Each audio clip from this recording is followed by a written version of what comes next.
Democratic Alliance is making a bid to take over South Africa's most powerful city, Johannesburg, and they reckon they can do a better job than the current ANC administration.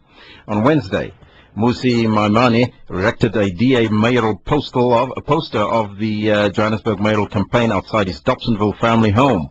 Now, as part of its election campaign, the party launched its manifesto for Johannesburg. They outlined the envisioned transformation and rehabilitation of the city's image. Priority issues would, priority issues would be reducing poverty, job creation, and the delivery of basic services. Now, for more on this, we speak to the DA's Johannesburg mayoral candidate, Mmusi Maimane. Good morning, and good morning to everybody who's listening. Now, the city of Johannesburg is faced with a myriad of problems that require visionary leadership. What's your vision for the city of Joburg if you should win the elections?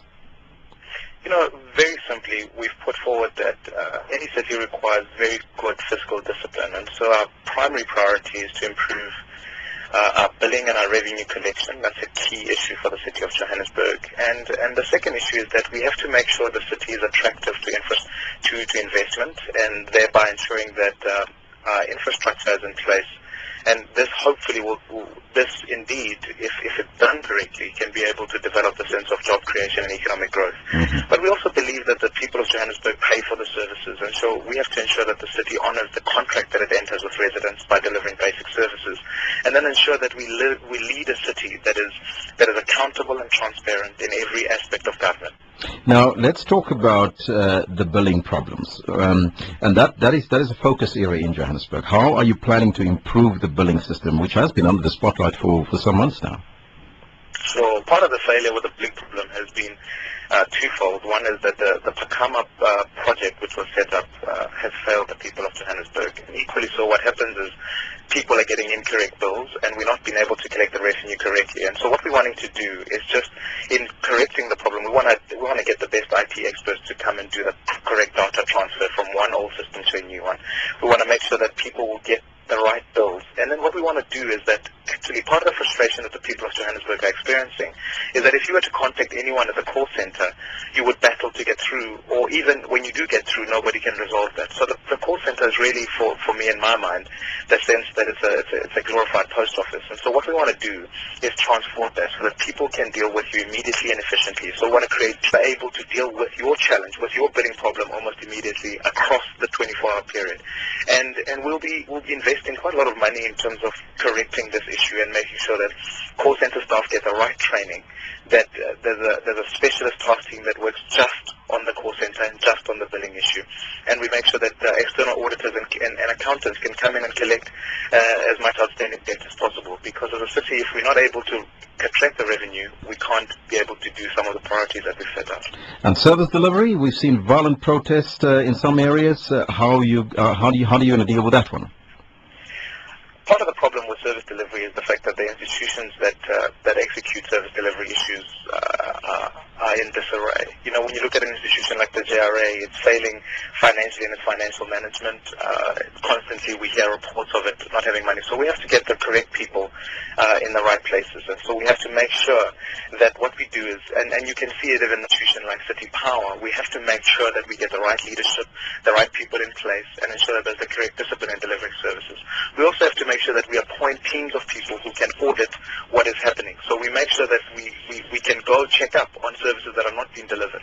But the third dynamic is that in communities where, for example, informal settlements, where when you look at an issue like rubbish collection, sometimes becomes impossible because the sorting of the rubbish is not always in place. We have to make sure that we appoint people in the community, we employ them in the city, that they can be able to do some of the pre-work, so that our bigger machinery can be able to collect the right services. So this is about discipline. It's about ensuring that we get the right people doing the right things and make sure that we honor the contract we've got with the voters.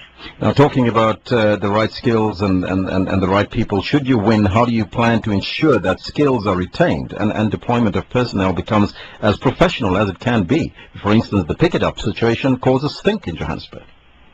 Certainly. So our luxury here in Johannesburg is that I think people at the most senior level are well paid, and so we're competing with the private sector in terms of attracting the right skills. Our job is to make sure that from a human resources point of view that we have got enough discipline, that we attract the talent, that we do a skills audit in terms of what jobs require, but more on a broader scale. It's about ensuring that when we manage the city, we go at it from a professional point of view rather than a political point of view. When you do political appointments coming into any administration, then you sometimes compromise the issue of skills. What we're saying is that if any private individual is interested in a job in the city, they need to be able to be competent enough, and we'll scope those jobs in terms of how the process works and make sure that we can fill the right positions with the right people. It's about making sure that people can feel a sense of pride in doing their jobs, that the best people are being promoted, that there isn't any sense where nepotism is in place or cronyism in place, because that's one way to certainly steer away skilled people. We can attract them is to make sure all of that is dealt with, all corruption is dealt with, and that the best person for the job was appointed for the job. Mr. Maimane, lastly, how would you bridge the gap between the have and the have-nots? We believe that the challenge with Johannesburg obviously is about the widening gap between the haves and the have-nots. And what we have to do is we can make sure that for poverty to shift, for people who are in the poorest economic strata, that we are able to create an infrastructure that can provide them with jobs. One of the more key things, a simple thing, is about ensuring that in every community there's an ICT infrastructure so that young people, wherever they are, can be able to become global citizens on the internet, ensuring that they can become participants in a broader network. We have to ensure that we create the right job opportunities.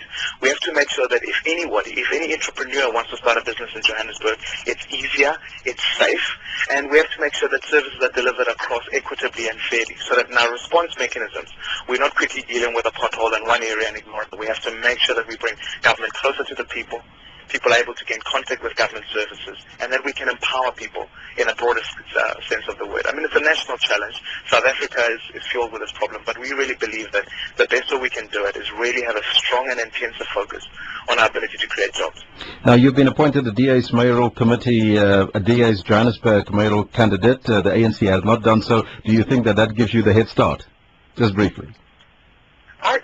It's not traditional within the ANC to announce its mayoral candidate, which I think is unfair to the voter, because voters out there are going to the polls on May the 18th without knowing who their next mayor will be.